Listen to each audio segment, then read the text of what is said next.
Game begin.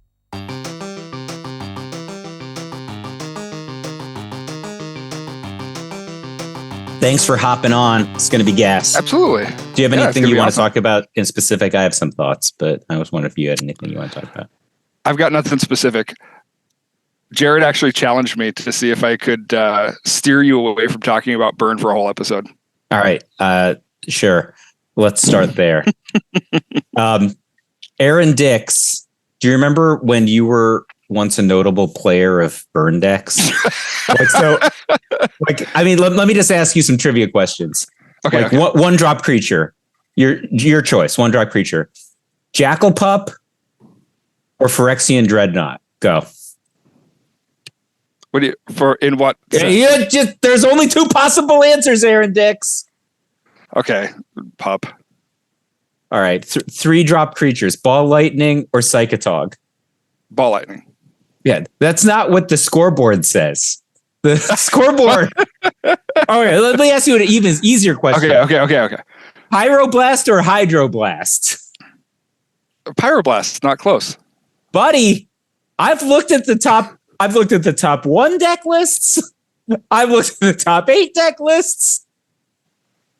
I'm giving the crown to Binary Soloist. You, my friend, are a Psychotog player. Wait, what? How did I become a Psychotog player? I don't know. You what is the name of this tournament that you won last month? And then you top 8'd that Misty tournament like 2 weeks ago. You're a Psychotog player, man.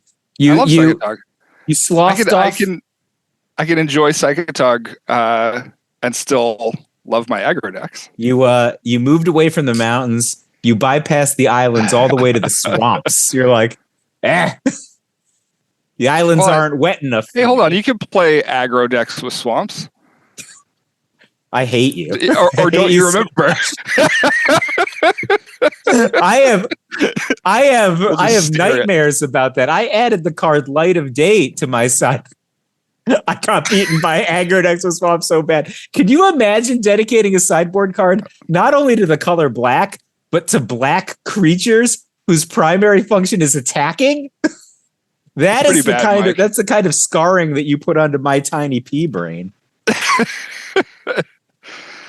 Honestly, if you did we've already talked about this, but if you did the PSS tomorrow, it would be very different than the first time you showed up.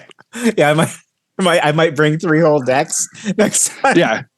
I might bring something that didn't just lightning rod. But seriously, people who don't play the format, myself included when I was kind of new to the format, and then all the idiots who I talk to who like, oh, I play this format called Premodern. It's great. Mm-hmm. Like, it is a non-rotating format. It's just going to get solved. Caffeinated. Did you accidentally solve it? I feel like your Psychotog 12/12 deck this might be like the Super Saiyan final fold of come on, you said the same thing about Sam Black jumping the shark at Misty. Yeah, that they banned all the cards in his deck. I mean, banned one card. The guy come on. Oath of Druids for half of a combo. That was like, wait, is there no other card you could Oath of Druids for? No, just for. No, I'll just get the best threat in the format. Why not? Okay, best 3 creatures in the format. Did you listen to the Spy Colony with me and Fran? Did you? I haven't yet. Okay, so I have that, I'll just ask you on my list. Best 1 creature in the format. Best 1 creature in the format. What do you think? Exalted Angel. Interesting choice. Fran had Meddling Mage. These are my top. Meddling Mage is great. These are my top 3 creatures, but I'll tell you after you tell me your top 3 creatures. Oh, it's probably Goblin Lackey. Why did I skip Goblin? Yeah, well, Goblin such a jackass. Much better than Exalted Angel. Mm-hmm. I don't know if he's better than Meddling Mage. It's Goblin Lackey. You think number 1? Yeah, it's probably Goblin. I mean, Meddling Mage is great. I love that card, but I don't know. Meddling Mage isn't as good as Goblin Lackey. Exalted Angel. I think it was my initial go-to because we were talking about drafting it earlier. No, it's Goblin Lackey. You think Goblin Lackey? Yeah. So give me give me two more guys though. Top three. Meddling Mage is a good grab. Yeah. That's Fran being smart there.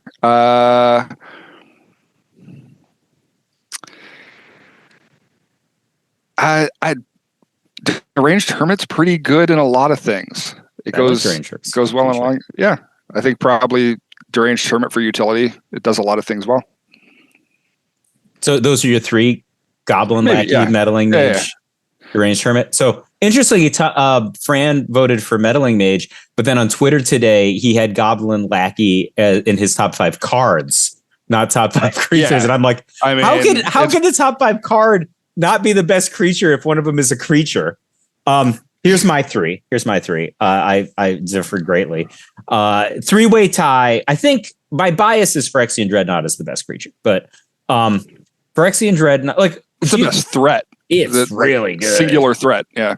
The trample is really dumb on that card. If the card didn't have, like, the trample is so dumb.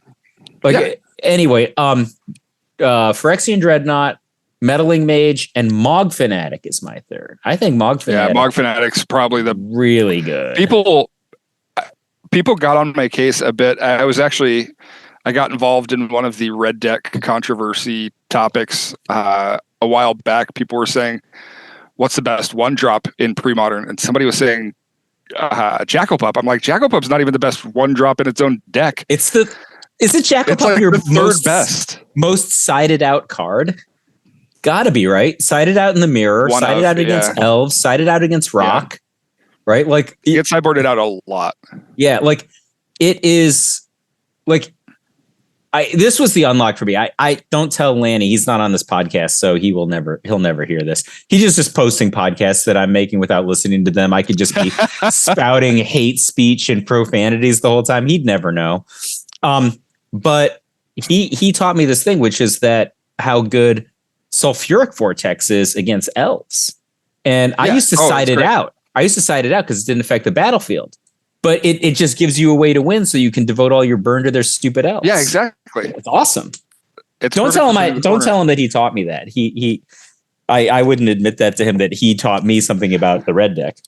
Yeah, I find myself, of all things, I like, depending on if I'm on the play or draw, I usually wind up sideboarding out Jackal-Pups or Baubles. I sided out Baubles, and then Rich, Shea, and Lanny made fun of me for siding out Baubles. No, it's great. Yeah, because everything in your deck is great against them. So, like, your whole deck beats them. So I just cut a Bauble. Just have more of your own deck.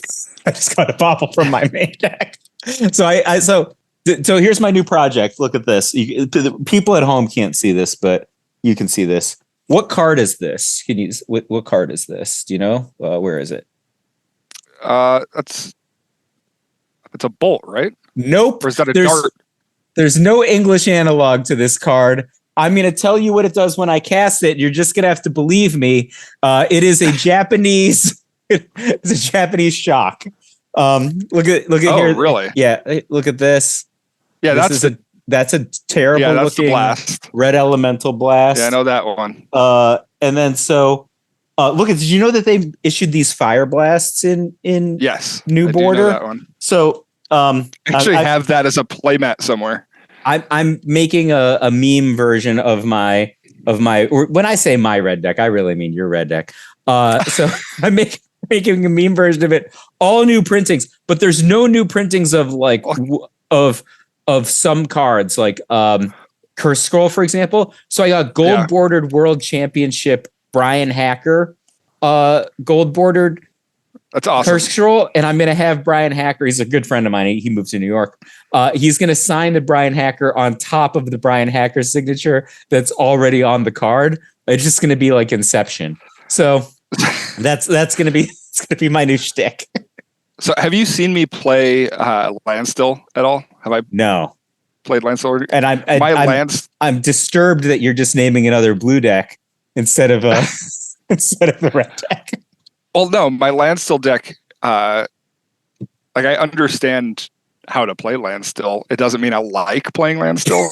So I actually hate the deck. I think it's awful, and I wanted it to know that I hated it, and I thought it was awful. So it's the absolute worst version of every card that I could find.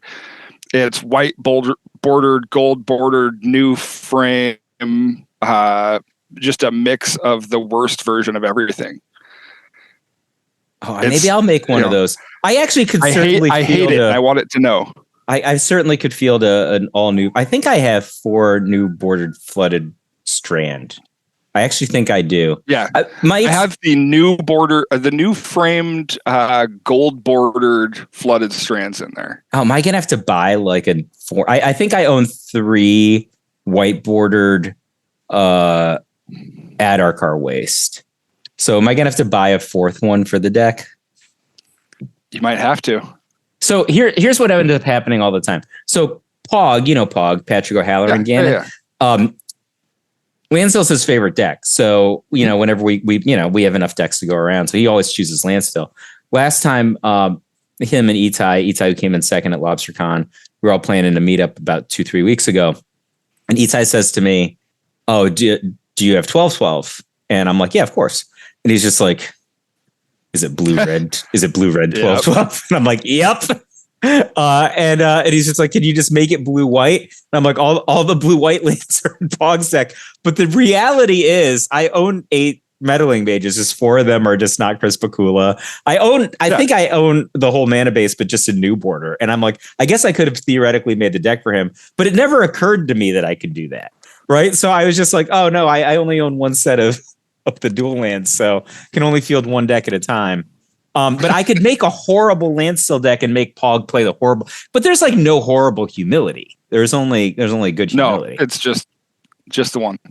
But I'm not going to buy like horrible Decree of Justice. That seems like a waste of money. Why? They've got a gold border new frame one you can. Wow, it's both gold bordered and new frame. Oh yeah, that's like a condom that has 2 holes punched in it to begin with. Yeah, it's not the one you want to grab for sure. All right, so the topic I wanted to get to when I was saying this, I think that you really might have Super Saiyaned Premodern with your black blue deck. I think that time will tell. But we are just in a crazy renaissance of deck design right now. In the last 3 weeks, like there have been like 4 or 5 brand new awesome decks. Like normally people make decks and they suck, but there's like 5 decks and they're all awesome. What is going on? I think it really kicked off after land tax got banned. People have been brewing like crazy. Yeah, like mono green Oath Peluche, green white Oath Peluche. Those came out after land tax was banned, and that was cool, right? Landy Hoth came out after land tax was banned, and then Rich's iteration of Landy Hoth. But those are like kind of all. We can't play Parfait, so like what's something near Parfait? But except I think they're better than Parfait at a lot of things. There's matchups that they are better at that Parfait would have struggled against. I mean, I cast a mulch playing Landy Hoth, and I just turn over like Dust Bowl, Rishadan Port, Wasteland, Treetop Village, and like I drew 4 cards like a god that are all better than what's on opponent's hand. Like that's fantastic, and it's weird to me because that people don't like mulch. Like Fran doesn't like mulch, but I was originally out on mulch when we started brewing Rich's version.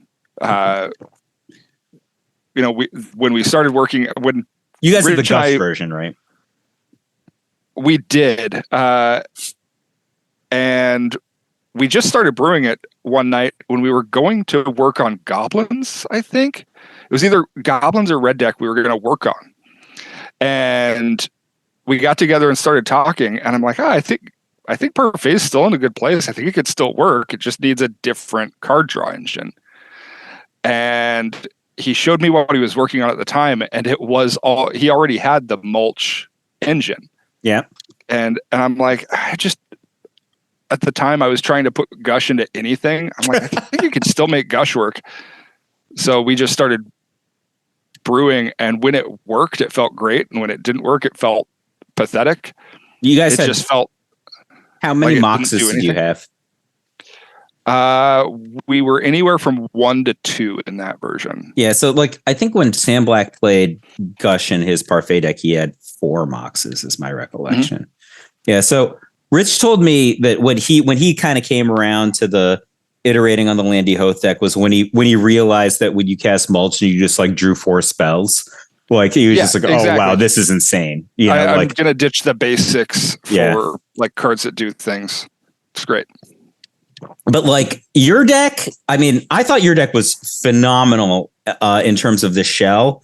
I think the details need to be worked out, right? Like way more Limb Duel's faults than I think I would end up playing. But reality is, for a first draft, it's an A+, like super A+. And Flint's deck, unreal. I did not know how much Shallow Graves cost until yesterday. I now know. They're in the mail. I guess I don't know how much they cost, but I thought I might own 4. I only own 2, but they're about like $40-$50 each. That was really surprising. I thought Doomsday would be the expensive card. That was only like $5. No, Doomsday has been printed into oblivion, so it's but free. I figured, if you were going to get a vintage Doomsday, then it might be more expensive, but it wasn't too bad. But I can't wait to play Flint's deck. This thing seems fantastic. So sick. Like it's just like I just look at these decks and I'm like, where have you been all my life? Like I'm in luck. I saw your deck and I'm like, this is the best pre-modern deck I have ever seen. And then I looked at Thursday's deck and I was like, this deck is more me than any deck I've ever I just want to play Thursday's deck. This is the deck. And I don't care that it's probably not as good as Flint's deck or Aaron's deck or Peluche version 3 or whatever, but I'm gonna tap 3 Dynamo to activate Curse Scroll and you can't stop me. That's sweet. Yeah, but I love awesome. it. Yeah, we're all brewing like crazy, and it's all because of the format shaking up. When the meta changes after, I mean, let's face it, the meta was warped around everybody trying to figure out how to beat this absolutely oppressive prison deck. And now if you don't need to do that, everybody can relax into their game plan a little bit and it frees everybody up to do cool stuff. Well, yours is the least cool, but best, I think. Like it's just not cool at all. Well, it's funny because people used to play like Blue-Black Dreadnought was considered very good.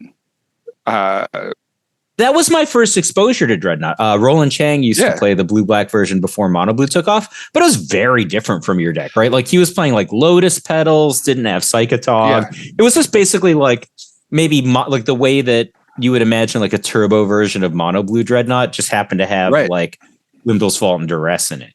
But your deck, I think like the addition of Psychotog and like how you just constructed it in terms of like the tuning. I mean, outside, I think I hate Impulse even, right? Like I'm just not into Impulse. Sure. I get it. Yeah. So I think you probably have to play Impulse because you're black instead of white. So you can't Armageddon. So you kind of need Brain Freeze as your side plan. So maybe you have to have Impulse, but like the way you'd set it up, I looked at it and I'm like, this is perfection. Like it's just so good. Right.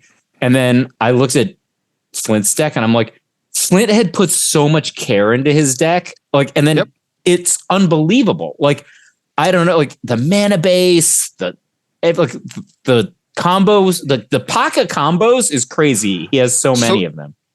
Nobody thinks out a deck better than Flint. Like, as far as combo decks in Premodern, I think you might be right. That guy noodles on, how he's going to get to his combo and how many of everything he can afford to wind up with in his hand. His take on Fluctuator is probably one of the best Fluctuator decks that we've seen. Yeah, it's phenomenal. His Lobstercon deck the year before was just ruthless. Do you think the deck that he won Lobstercon with is just better than his Doomsday deck, or do you think that the fact that the Doomsday deck exists is like it could be better?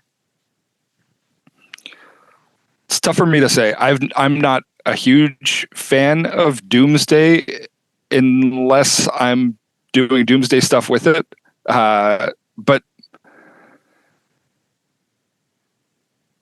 just thinking through the breakthrough, doomsday breakthrough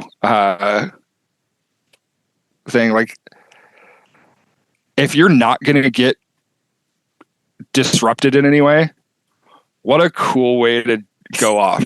Like I'm just going to jam it and go for it. Yeah, I think I guess it has I think his Lobstercon deck from 2 years ago had like the vulnerability that if your opponent had a Swords to Plowshares, you might be in trouble, right? Like that was that was the problem. Yeah, no, you've got to rip their hand apart. You've got to throw this Safekeeper out. You've got to protect your combo. This deck doesn't solve the Swords to Plowshares problem in any way. I think that's the thing for me. It doesn't solve anything. It just gives you more hands that will hit an early combo, right? Yeah, he has like triple combo instead of double combo, and he also like in 2 of them are I win combos. So but yeah, it's becomes a 1-card combo almost. Yeah, but it's 1 card over 2 turns though. That's kind of the downside. But I just thought I looked at it. I'm like, but if you're not going to get disrupted, that's it. Let me think. What else is there? And then I played.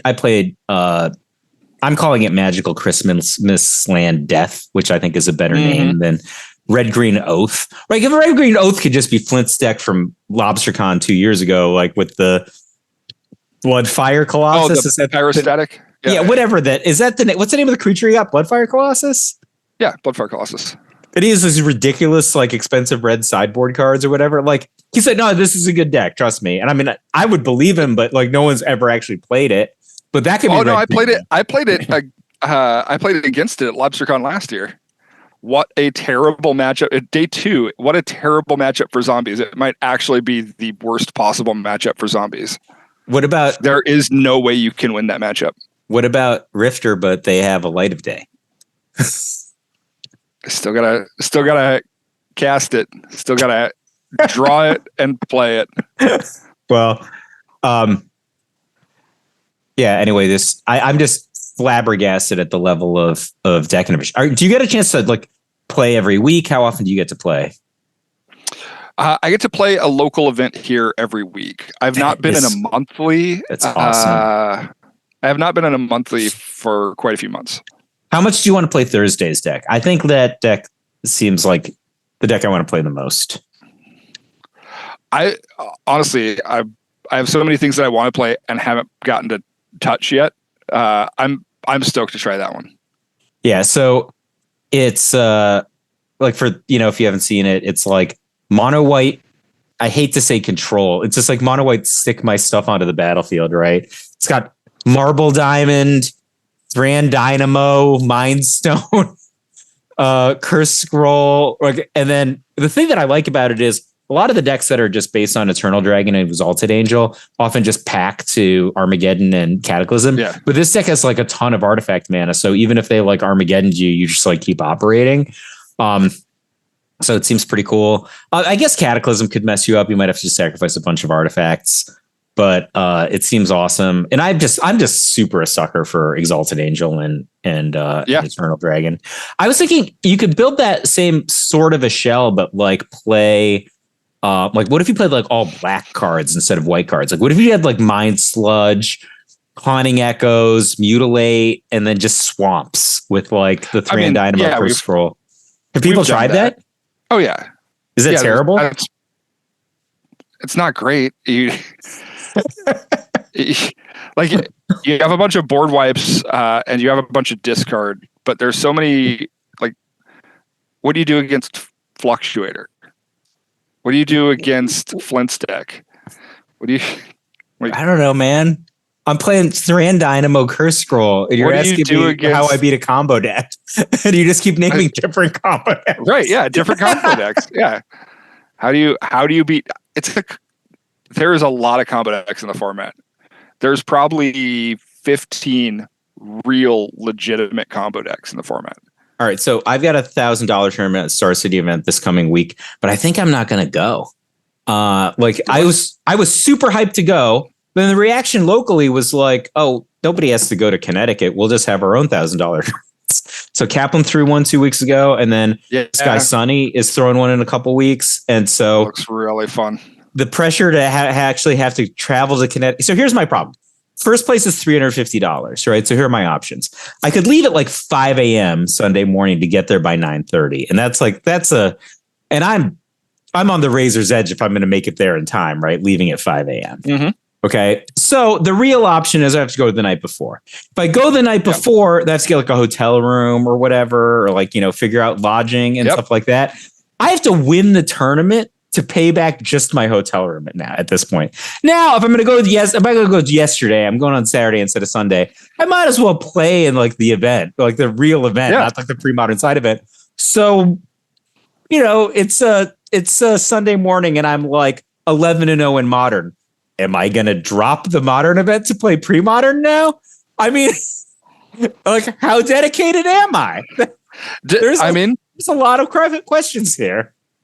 Yeah, it depends. Like, for me, it all depends on if I'm having fun or not.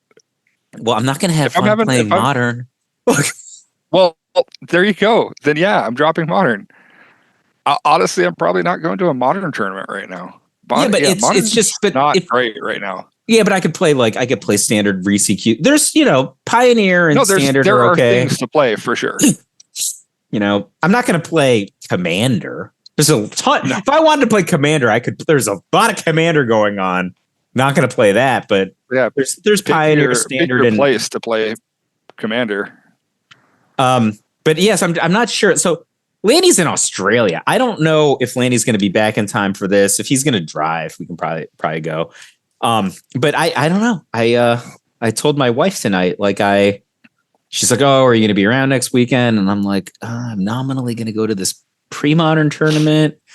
And I'm like, but I don't know. Like it's on my calendar, but like I'm currently, I think in my head, like less than 50% because I have another $1,000 tournament in 2 weeks. Just playing that one. What should I play? Okay. What should I play in my next one? My plan was to play Blue-White 12-12 in the Star City event because I have never played Blue-White 12-12 in any major event ever at any time. It feels pretty good to play. Honestly, come on. How have you not? I can tell you, I was like, when I used to write my column for WotC about doing top eights after major events, I was just playing this Black Blue Fairies deck that Paul Cheon had top eighted nationals with. And my reaction to it was on Moto. My reaction to it was my win rate has stayed about the same, but my God, do I not have to work very hard for the same win rate? Like, exact same win rate. Like I'm basically sleeping through the matches versus like when I play one of my decks, I'm like, my teeth are broken. My fingernails are all torn. I'm like, it's 1 point over here. Yeah. I love it. But honestly, it depends on what you want to do. So I've never done it. So I'm like, maybe I'll do this. Yeah. But I'm so apprehensive about playing 12-12 decks because I feel like the kind of Thursday / Oath Peluche type decks are so popular now. Like your opponent just lands a sphere of resistance and you're like, okay, I'm just going to lose to somebody who's nowhere near as good as me.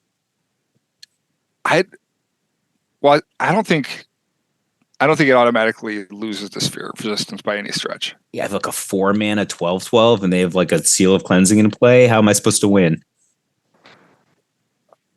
I don't know. Ask Hoyp with his we got into a situation where he had like double sphere, double Howling Mine, and a Black Vice or something ridiculous. And I'm just like, phase that out at the end of your turn. And you vision charmed his thing. Yeah. Oh, love it. Love it. Now I'm gushing into, let's see what happens. All right. Got this. All right. We're going. We're doing the thing. Okay. I could buy that. Yeah. You can vision charm. Hell, you've got meddling mages of your own. Meddling mage Sphere of Resistance. Meddling mage Seal of Cleansing. Meddling mage swords. I'm fascinated because you're just like you're the road warrior. You're like so successful at like traveling to other people's locale and stealing their Easter eggs. You know, like that's you like stole all the Easter eggs in Europe, and then you stole all the Easter eggs in Europe the next year, right? This is a true story. Like you just like you stuffed chocolate bunnies into your bag and flew back to Minnesota. Well, no, I took I've got a Shoreline Raider with Easter eggs all over it instead.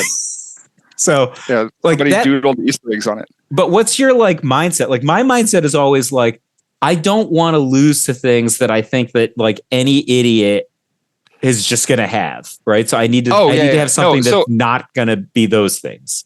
I actually don't really like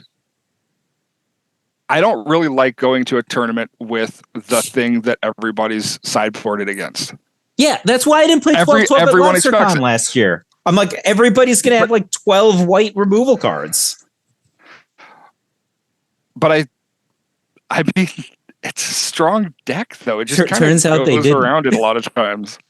Yeah. Yeah, no. 12-12's always good, man. It's like, what are you going to lose to that you're not expecting and have answers to in your deck right now? I mean, goblins. So that's why I love your deck. Like, I know, because you get black sideboard cards. That's the best thing about it.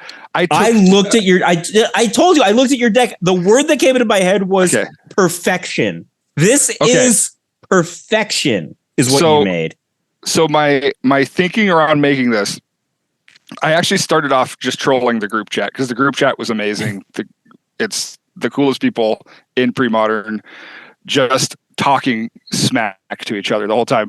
We have Jeff White, Anton, Gerard Saitakowski. Like these guys are just like trash talking the entire time. We're giving each other shit.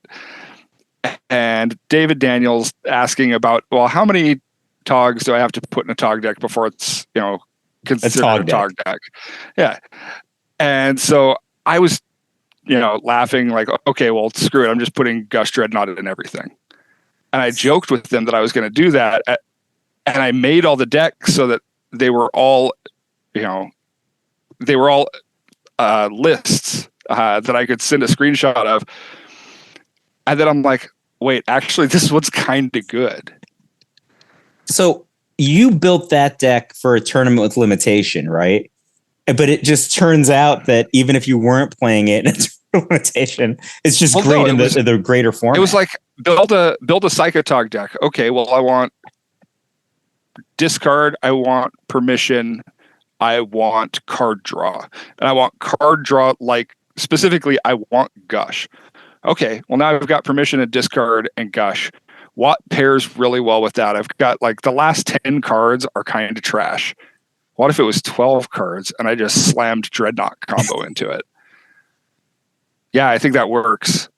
Like you don't lose hardly anything relative to a mono blue Dreadnought deck, right? You just get duress. You lose the cantrips. Yeah, you lose the cantrips in my version. But okay, so you lose the cantrips. You go up on land count because you're playing 2 colors. You have a 3-drop. And now you have another threat. And it's another threat that can't be meddling maged, or you can't meddling mage Dreadnought and Tog without running into a counter spell or something, right? Yeah. So you're getting around the meddling mage answer.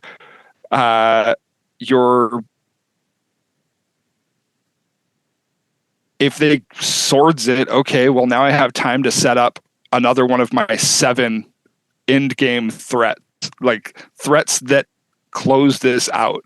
Does Psychotog typically I'll just gain 12, thanks. Does he typically beat Terravor in a fight when those guys rumble? Oh yeah. Over and over. That. And no one can attack into it. And all of the red removal aside from Pyroblast, it's aside from Blast, like you can't get rid of it with damage cards.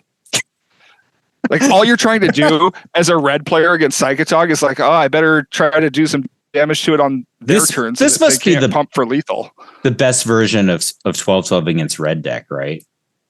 In game one, anyway. Yeah. But after sideboarding, hold on. The reason that it becomes so good is you have multiple threats and you have a tutor effect. The reason that blue, white, and mono blue are not the best against the red decks is because everybody stopped playing tutor effects. If it was blue, green, they were running Worldly Tutor. If it was blue, white, they were running Enlightened Tutor. If they were blue, black, they were running Limdul's Fault. Everybody got away from the tutors and everybody got away from the Lotus Petals. Those were the two trends that everybody realized made the deck more fragile potentially. Like you're losing card advantage to do these things, or you are investing too much in a Dreadnought that's just going to get removed early. So everything just became more resilient, became more like the mono blue that everybody moved towards. And then, Fran was beating the drum of Enlightened Tutor is terrible, and playing 4 of is probably terrible, but at the risk of giving everybody the keys to beating my favorite deck in the format, you don't want to dirtle against aggro decks. I think, my experience against mono blue and against blue white Dreadnought, I think that with the red deck, I have the advantage in sideboarded games. I think that game 1 is just plain awful. Well, if they're going first and they have a second turn Dreadnought, it's mathematically impossible. It's over. Yeah. Right. So, but in sideboarded games, especially if you have Mog Salvage, so you're not like a moron with overload. Like you all right. So first off, overload's better than you give it credit for because it's more useful across the board. And should we talk about detonate? Is that no, we're never talking about detonate ever. I can bust out my beta detonates. We can talk about that. Okay, so here's an overload, and the key card, the key thing about overload is in the top right corner here. Yeah. Where it says 1 mana. This is a foil etched Mog Salvage. It's foil etched, not just foil. No, I get it. This costs 0 mana. And it can destroy an artifact. Decks? It can destroy an artifact of any casting cost. Okay, but what do you sideboard in against the mirror? I would side in Mog Salvage in the mirror. It's better than a Sulfuric Vortex. It's better than a Sulfuric Vortex. They cost the same in that situation. I lost game 1 to Roland with why in the world is Lanny on this 4 Sulfuric Vortex? He also has deck? He also has 30 land in his deck or something, right? How does Lanny not understand how to play control or aggro? He only has 2 shocks in his red deck. Yeah. YOLO. No, he has 8 3-casters. How does he not? Lanny's one of the smartest guys in Premodern. How does he not know how to play control or aggro? He is the best theoretician, I think, and the best at explaining things of anyone I've ever met. He's better than I am. He's better than all the people you think of as geniuses at Magic strategy. Sure. I don't really know the answer to your question. I think he's really good at making mulligan decisions and on the ball decisions with Roatog. Those are really impressive. He's also really good at for sure going down the rabbit hole with his prison decks. So I think if he has you say you give him a piece of cheese and you're you put the cheese in the maze, you should be find the cheese, right? He will navigate the maze and he will get to the cheese. But if you're just here's some milk, here's a factory, here are some peons. The peons will do whatever you want. You are, let's say, in control of the peons, Lanny. Just tell them to make the cheese. Hold on, but you told me this man is the best deck builder ever. He's really good at building decks too. And then he turns around and puts 4 Sulfuric Vortex. I mean, maybe he's trolling. He plays Groatog every tournament, so I think he just might be trolling. All right. Look, by the way, we can't beat his Growthog deck anymore. Because we just him and me just test and he can't, dude. He has inevitability because he has like what we found before. If I just landed a curse scroll at any point, he always lost, right? But now he has Armageddon in his main deck, Armageddon and Winter Orb after sideboarding and 3 chills. You have no angle. You just have to go. You have to go gear 1, and then he just like no, you can't go gear 1 though. You have to go gear 1. No, I don't know what gear you want to play in. You have to slow play the beatdown, Mike. I read an article about that one time. Trust me, I have played him and his anti-red talk deck more than anybody on earth. You have to go gear 1 because otherwise, if you try to slow play it, he just Armageddons you, and then you'd have like all these cards in your hand that you could never cast. Then you fire blast him 3 times. I've also done that. Look.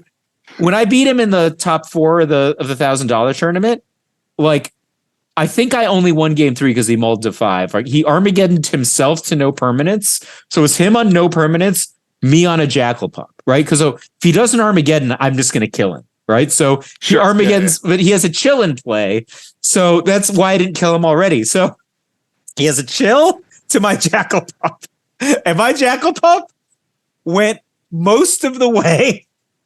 He dealt with it, and I got him for the last 2 with a Barbarian Ring because I could not cast a spell, right? Yeah. It was a bloodbath. If he hadn't mulliganed to 5, if he had 6 cards instead of 5, he probably would have won.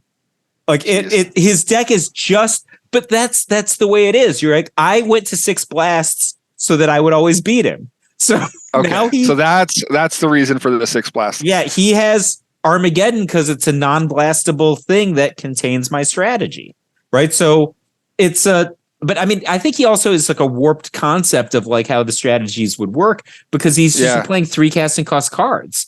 I side all my 3 casting cost cards out. That's interesting. Well, now I want to go play that a bunch of times. It is we played this matchup in my basement like all day one day, made everybody else watch us, right? So it's like, I mean, we just care about beating each other so much. Sure. But the thing is, our philosophy is like, if you want to win the event, right? He's like, top 8 is the minimum. His argument is top 8 is the minimum acceptable outcome. Outcome. Sure. So when I missed top 8 at Sacred Torch, he's like, I'm going to kick you out of the Illuminati. So I had a stretch, and I'm not the world's best Magic player by any stretch. Aaron, you're easily one of the world's best pre-modern players, though. Oh, thank you. Easily, not even. I would struggle to put myself within the top 10 for sure. Right now, but then, the entire continent of Europe could not beat you, and they had 2 they did. No, they had 2 years to try at Europe. Yeah, 2 years they had to try, and you got them twice. No, Europe. Europe's been a real tough place to play. Where's the Easter tournament? I thought that was in Europe. That's Sweden. But the first time it was an online tournament, so it was just all of us from the Premodern Monthly just doing a tournament. Oh, okay. I thought you flew to Europe to defend your title. So I did fly to defend my title because it was kind of a joke. I won it when it was an online tournament, and then I'm like, well, I was joking. I'll fly over. I'll see you guys next year to defend it. And then as we got close, my wife said, you could just go to Europe. Yeah, okay. I'm not going to say no. So I did. I flew to Europe and I texted Anton and said, hey, by the way, how many people does it look like we have signed up for the Easter Championship this year? And I think I just booked a ticket. I'll see you on Saturday. And I did. I showed up and had a terrible first day there. I had an amazing first day there, I should say. It was a blast hanging out, but they had like a little side event. I just got destroyed. I'm like, oh gosh. So one of those things you bring a second deck. Yeah. And then I decided I had Sly, I had Elves, and I had Stasis. I can't even imagine you playing Stasis. That deck sucks, and it's bad against your favorite deck. Stasis was the second thing I ever played in Premodern. Are you like legit attracted to playing that kind of a deck? Yeah, why not? It's terrible. I surprise people when I say that I think my most played card in Magic is Counterspell. Really? I think I've played Counterspell. It's either Counterspell. Yeah, Counterspell was in Standard the longest out of all the cards that I played. Mine is probably Duress, maybe Lightning Bolt. See, Duress was not in Standard for very many years that I played Standard. I'd have to think about that. I wrote an article once where I went back and looked at my entire, like, because back when you could look at your entire match history on DCI, and so like my like combined win rate in competitive tournaments is like 73%. If you discount all the times that I ever played green. So like if I just don't play green, like I have this insane win rate, right? But every time I play green, like my win rate in green tournaments is like 30%, and I played green like 40%, like 50% of the time or something. So my combined win rate is horrible. Yeah, everybody that knows me from way back probably still thinks of me as a White Weenie player. I played White Weenie more than just about anything, but the cards cycled out so often that I think if I were to guess what card I've cast the most times in Magic, I would guess Counterspell. Really? I was not a burn player until like 2016 or 2017. People think that I was a burn player because of all the stuff I've written, and I've played a lot in a lot of formats, but like I think I found myself actually as a burn player. Yeah. Like, I was like one of those people who like they live their entire life, they live a lie, and then they're like their first wife dies, they're 60 years old and they realize they're gay. I'm that guy. I'm just like, I've just been playing these mid-range decks my entire life. Turns out I'm a red player. Yeah, but it turns out Jackal-Pup is who I am, Oh my gosh, this is my personality now. But I didn't get that until I was like 40, right? So sure. But now I'm just like, that's who I am.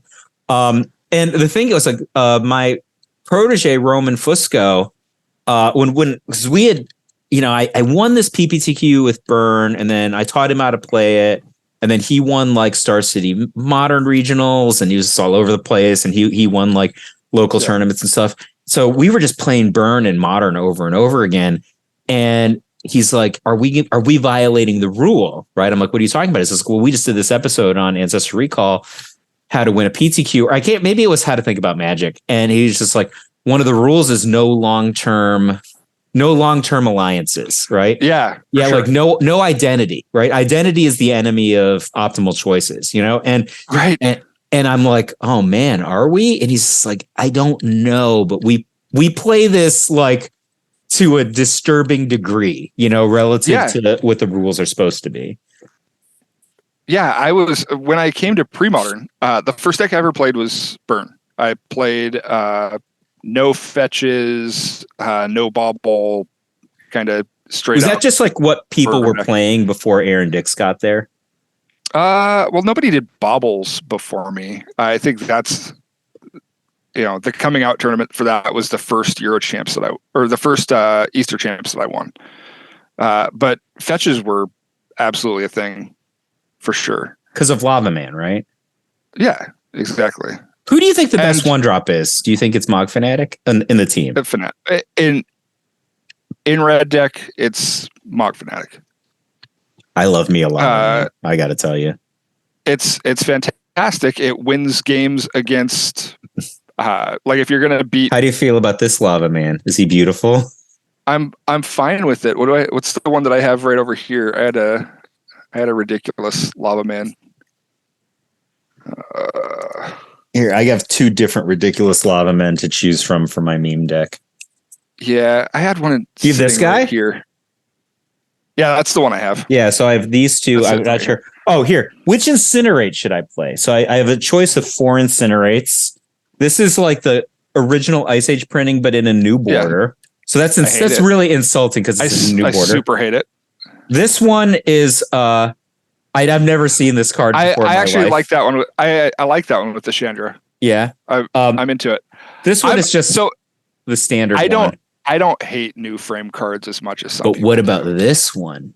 White bordered ridiculous art. Oh, 5th edition, sure. I like which is the worst. I actually like that art. I think that art's better than it gets credit for. No, you were talking about your Lava Man or something else. Oh, it's just you had the same one there. Yeah. I think it's good art. But I don't know. I went to a team trios tournament that was middle school actually, and I realized that people weren't playing the red deck right at this middle school event. Because I show up for a middle school event. It's in Chicago. It's a team trios thing called the Madison Offensive, and I sit down and I'm playing against the Mirror. Did you get him? I got him really bad. And the whole time he's telling me, like, we made different choices on cards, and he's playing fetches, and he's got this, and he's got that. I'm just like, and I play a ball lightning and attack for 6, and he's like, yeah, I didn't play that card. I don't like that card. I don't think it's good. I think he was playing Vyashno Sandstalker instead. Why? Why? He has like 9 spare mana?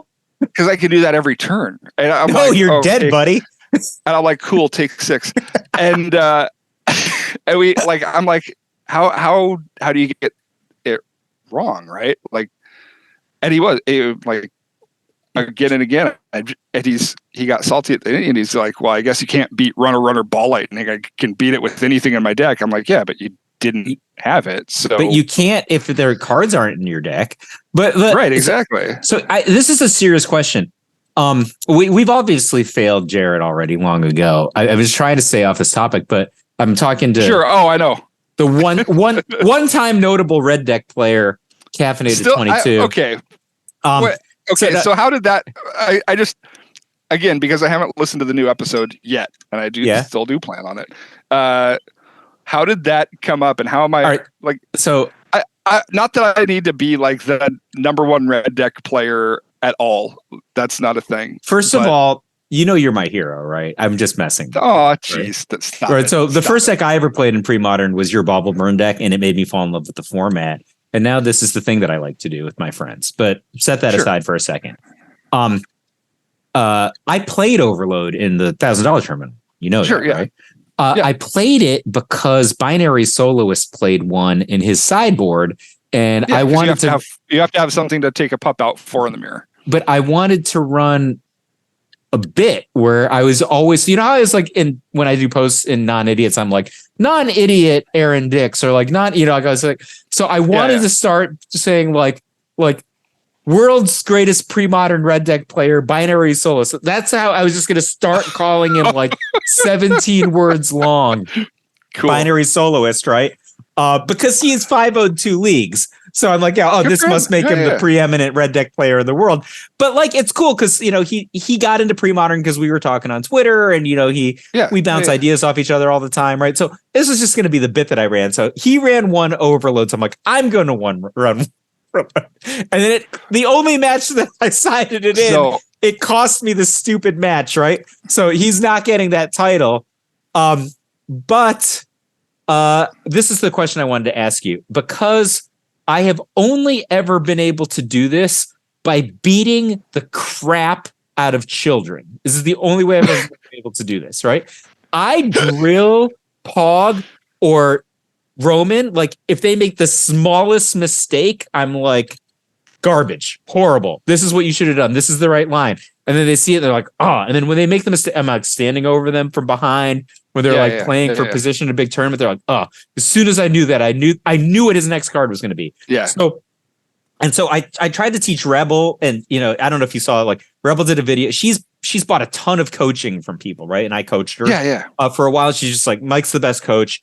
And but the thing is, like, he just wants you to play by vibe, by feel. And I'm like, I want to play like the game as a river, and I'm like flowing with the river, and I want to direct the flow of the river. Like when I'm playing the red deck, I'm in another universe, right? Like I can orchestrate everything that's going on, and I know what's going to happen in the future, right? So I will give you an example. Like I just lava dart my opponent's face as soon as I have an opening, so that I have free mana in the future. And if they ever try to ball lightning me, I flash back the lava dart. Yeah. That's an automatic play in my head. Yeah, now I get to play to the board. I get to do my stuff, and I'm still safe. I still have the shield up. How does but that's just automatic to me, right? And so so if somebody doesn't do that, and then afterwards I'm like, oh, you should have like lava darted their face on turn 2 or something, right? When you had a spare mana, they're like, why would I ever do that? And then you explain to them why, and they're like, oh, why would I know that? So I was like helping Rebel with, it was Modern Burn, not Premodern Burn. And she had cast like a first turn lava spike, right? And I'm like, oh, you just never do that. And these are the reasons why. And then once I explained it, she's like, oh my gosh, this is really an egregiously bad play. So it's about finding the value. No, but like what I'm saying is like the things that are automatic to me about playing a burn deck, I just don't understand why they're not automatic to other people. And so Lanny explained to Rebel, he said like, look, Lava Spike is a bad card. It was never good in limited, and it's only good in this one deck, right? Why would you have known the right way to play? It's a setup. What's the card that? What's the game that worked on combos? Like it was like a fighting. It was a fighting TCG, and you had to set up combos, and there were like setup cards and feints and things. But it's that. It's you're doing your setup move for it. I think was it a Street Fighter TCG? I don't know, man. I play Magic the Gathering. I once asked Huey Jensen because he's really tall. I was like, did you play basketball in high school? And he said, no, I played Magic the Gathering. Yeah. I see. He's like, you knew me when I was in high school and I was talking all the Pro Tours. So, I worked for Wizards for a Wizards retail store for a few years, and we just played every single thing that came out. There was one card game that worked like that, but that's how that deck works, where you have a setup. And burn works so often the same way. It's like, well, this is just my insurance policy. The lava dart's just going to sit there and be either my last point of damage win con at the end of this if it's still there. Oh, I love that. Oh, did you forget about the lava dart? Everyone forgets about the lava dart. So, or it's going to kill your ball lightning if you ever try to get in there because it looks like I'm tapped out. The last turn of the $1,000 tournament, my opponent had Spike Feeder, but he let me get him down to 2 at EOT, right? So I have 2 lands in play, right? I draw a shock. He's at 2, right? And I'm like, Grim Lavamancer you. He's like, remove counters in response. I'm like, shock in response, double flashback lava dart. So I had like 4 back because I had 2 darts in the graveyard, 2 mountains. It was a play worthy of maybe let's say like a 2021 Aaron Dix. But the thing that I'm trying to ask you is just like I want to be a better teacher of red deck, right? And like me just being like, oh, you just don't know all the plays automatically. Like that's not a good way to be a teacher. Honestly, you're. So I've given you whenever I talk about this. I think that there are things that happen, like you were just saying about you're just in the moment with it. You're just in another place. All the things that you are doing when you're doing that can be summed up really nicely into some of the articles that you've written. When you wrote Slow Playing the Beatdown, that's what people aren't doing with the red deck a lot of times. Like they're not holding back. They're not playing at instant speed. They're trying to go. And then the gears, like they're trying to gear 1 everything. Like that's not what this deck wants to do. I lost that meetup to Lanny in like November or something, and you said he suckered you into playing at sorcery speed. I never lost to him again. Right. You said to me he suckered you into playing at sorcery speed, and I was just like, because then you got the turn back, you untapped your mana. You played out your next land. You had everything up against Daze. You removed the only card that he needed to win that game. I mean, I mostly beat him because he mulled to 5, but I still have. Okay, sure. But you said you've never lost to him again. Not since, no. You had to think about it differently. Honestly, I lost to what was it? Lobstercon. Last Lobstercon, I cast 4 removal spells on a dreadnought in 2 turns and lost the game. To that dreadnought because the last one got dazed. So do you feel like for a long time you were just locked into playing the red deck because you're Aaron Dix and you have to play the red deck in the big tournaments? I think everybody kind of expected me to do it for a long time. Yeah, but whether they which is expected you or not hilarious. too, like, you know, like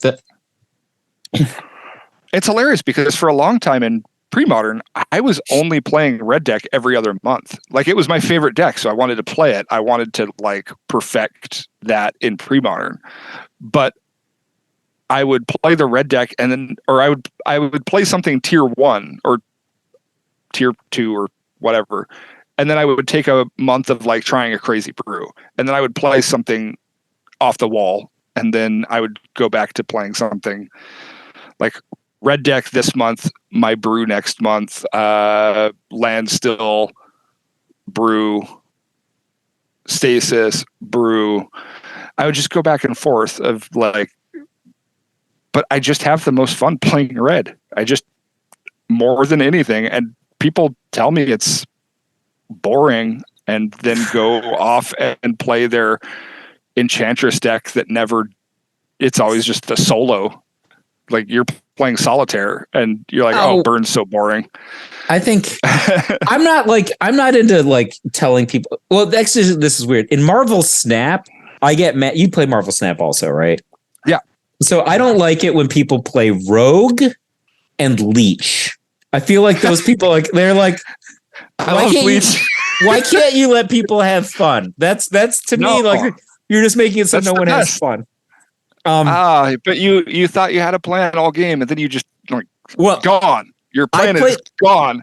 So, like, Lanny told me, first of all, like, Lanny is miles better than me at Marvel Snap, right? So he's like a top 1,000 Marvel Snap player, like, in the whole world, not just like. Okay. So between the two of us, right? Like, I'm barely an infinite player, and he's like a top 1,000 player, right? So he's just like, one of your problems is you just play terrible decks. So he gave me this. He's like shocked that I had the right cards, right? So he gave me this like destroy deck that has Professor X and Alioth in it. Yeah.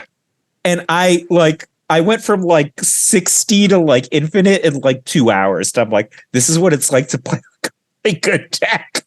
And no one, I guess for whatever reason, people didn't know that you could play Professor X and Alioth in Destroy. And then like, so I was like, well, it doesn't fit the theme. It doesn't show up on their filter when they filter for destroy cards. Yeah. Like, so the thing that's the unlock was just like, don't try to like maximize destroy. Just eat your X-23 on turn 3 so that you can combo them with Professor X wherever you have the advantage, right? And so I'm like, oh wow, these people just don't play around this. See, I think that's super clever, but I think anyone playing Rogue or Leech is, I don't know, just the fun police, or just ruin your end game. I hate it. I don't like. I've been winning this game. I'm not gonna lose on the last effing turn. Leech. Yeah, they're like land tax players, really. That's like, that's it. Leech is just land tax. They both start with L. They don't do any damage. They're both the fun police. It's not fun. So did you play a lot of Oath decks, or you just played that one time with Rich? I actually played the heck out of Parfait. The reason I didn't play more Parfait. Really? Oh, I love Parfait. So, okay. So I love interactive gameplay. That's why I'm in Premodern, because the gameplay is interactive. And I think that's what people miss with the red deck is the interaction. People think of it as a Gear 1 deck. They're not thinking about the way it interacts with the board. And that's why they think it's boring. Yeah, it's a Gear 1 deck sometimes. That's one of the reasons sometimes it's awesome. Like if I solo you on turn 4, that's a cool feature. Yeah. Right. Yeah. When you get a turn 3 kill with a red deck, you feel amazing. So, but that's rare. It's super rare, and you better have nothing to stop me too. Like that only happens if I go, jackal pup, like race face. Like it's Yeah, but the fact that the deck can do it is one of the things that's so attractive to me about it. I also love how much it rewards you for like being practiced in the mirror. Like you feel the same way that I do. I'm just like, the mirror is just the best matchup. You can't. Right. So I love playing the mirror, and I love playing against the mirror when my opponent walks away better understanding how to play the mirror. Because a lot of people, and I've played against people who know red deck, who know this deck. Anthony Jordan will tell you about a game that we played. It was a game 3 of something. And he's like, this is super stressful. And Dimitri and I both had a moment like this too. Like, he's like, this is really, really stressful. I'm like, yeah, because we've both got lethal in hand and you've got double fire blast. Oh, no, he's like, how did you know? How did you know? Because I know. It's just a who bites first situation, right? Yeah. That's how I beat Roland at the $1,000 tournament, right? Like we both had lethal, but I'm like, he just bit. So I killed him in response. And I had more lava darts in the yard, and I had shock you at the end of your turn. Well, somebody has to bite at some point, though. Past my turn. Oh yeah, but I was baiting the bite, and he's like again and again, like he's like, I can't let these cards build up. I've got to do something with them. I can't discard these cards. Yeah, you should shock me at the end of my turn and see what I do about it. Like, oh my god. Just throw a jab. All the I think, I don't know if you and I talked about this that much, but I think we probably are on similar pages about this. How do you feel about these sideboards in these white control decks that people have multiple circle of protection? They're like 2 circle protection red. No, I love so I'm never going to answer a circle of protection red. So why do you have more than one? No, you go get an enlightened tutor that can now grab you a warmth. Yeah. Instead. So your second COP red should be an enlightened tutor every time. Or but the thing is that's crazy to me is like the first COP red doesn't even beat me. Right? Like right. So no, you need COP red plus. Yeah, I like in land still I like Arcane Lab to be the second one because it has like features and other matchups. But you can enlighten tutor for that too. But you should never play 2 cop reds. Never play 2 cop reds. It's better just play more hydroblasts even, right? Like sure. Well, if you're gonna play, if you want to land cop red more than anything, if you want to get a cop red on the field, you want to play an enlightened tutor to get your second one. That's an interesting take. I hadn't thought about it that way. To me, I just think the people who play 2 cop reds should just have like a cop red and a Sphere of Law, a cop red and a warmth, a cop red and maybe not a sanctimony, or like a chill, like anything other than a cop red, because the first cop red literally doesn't beat me. 2 cop reds is just redundant.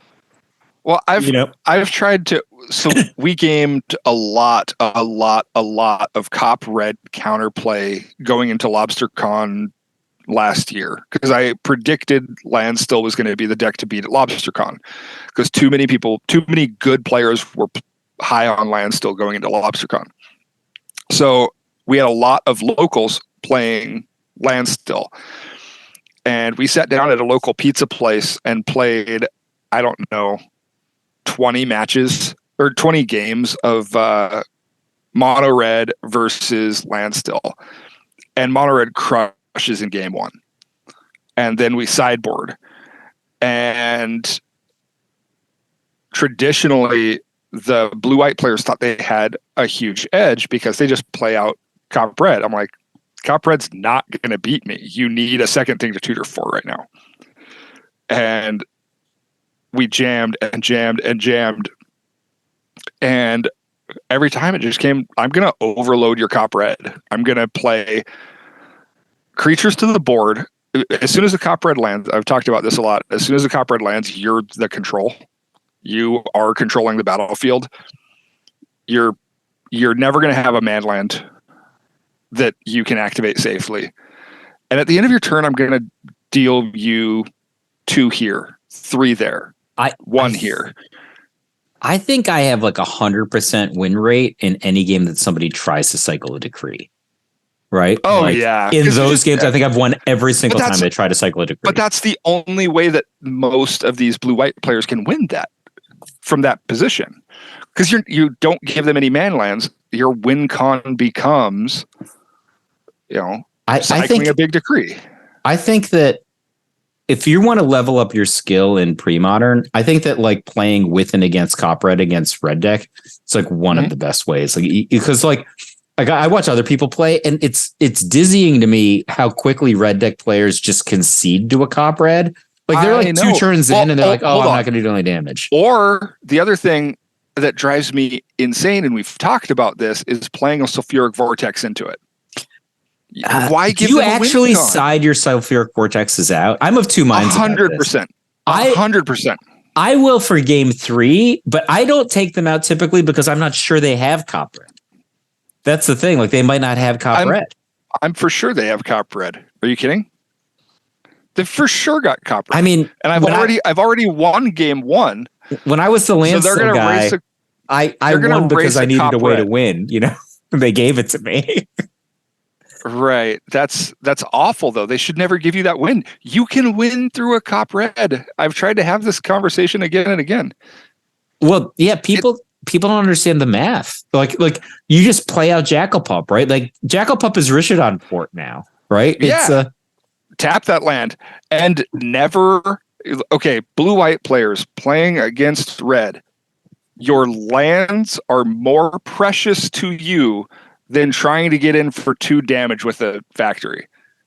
You're not going to win this game because you attacked with a factory.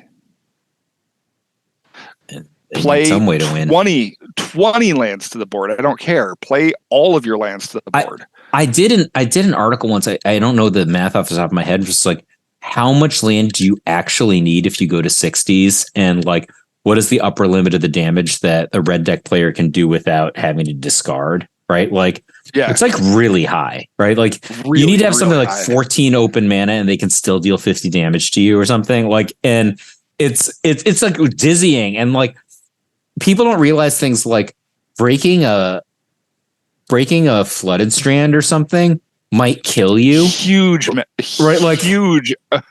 Yeah, tapping that Adderker Waste for that white mana that you need to Wrath is kind of big right here. All right, you tapped 4 mana and one of them dealt you damage. All right, let me see about how I feel about the rest of this. How many rings are you on? Still 2? Yeah, I'm on 2. I could see going up to 3. Third ring, 3 baubles. Never looking back, man. Really? Okay. Third ring. I don't cast 3 rings in one game, but the first ring wins the game for me so often. Yeah, I love that we're all like 59 of 60. It's your deck, of course you love it. I think I do. I'm really proud of that, honestly. Yeah, people fought me on Bauble for so long, and now the best players of Red are like, oh, yeah, it's actually good. So I just talked about this story, but literally upon meeting me, the first thing that Will ever said to me was, Bauble can die in a fire. Why? I don't know this guy from anyone. I go to a Misty event and BK introduces me. He's like, hey, Will, this is the guy who came up with Bauble Sly. He's like, oh, Bauble can die in a fire. I'm like, okay, cool. I'm glad I came to this store. This is going to be great. You're really friendly. Yeah, this is great. And guess who's playing Baubles now? Guess who finally got it? I'm like, you're playing too many sorceries. You need to play Bauble and play more instants. So even Will is playing Baubles now. Will, after the pod that we did with Christy Biasi, myself, and Will, we kind of like broke down the math on why it was good. And ever since he's been playing it, and he admitted to me after the fact, recently that, oh yeah, no, I get it now, because he was trying to play cards that didn't play into that strategy. Like this deck is trying Goblin to do Patrol. the one thing. I mean, more than anything, it was like he was trying to play Browbeat. He played. He won that first Misty tournament with Browbeat Burn. Yeah, right? He won the Misty tournament with like Browbeat and what was the Reckless Abandon? Death Spark. Death Spark. I didn't see that one. Death Spark. Yeah, that's like Lavadart's like very, very terrible cousin. Yeah, for a long time, Will and I never got to play for anything, and then to his credit, he got me so good in this last in this Milwaukee tournament. He got me so good. I never saw it coming. Like I did not read Gaia's Blessing in a Stasis deck, but before that we had played in like one monthly, and I was playing Elves that month, and it was just a blowout. Like I just destroyed it with Elves, but we had never gotten to play at one of these Misty tournaments. Wait, so he was Stasis, we you always were dodged Elves? each other.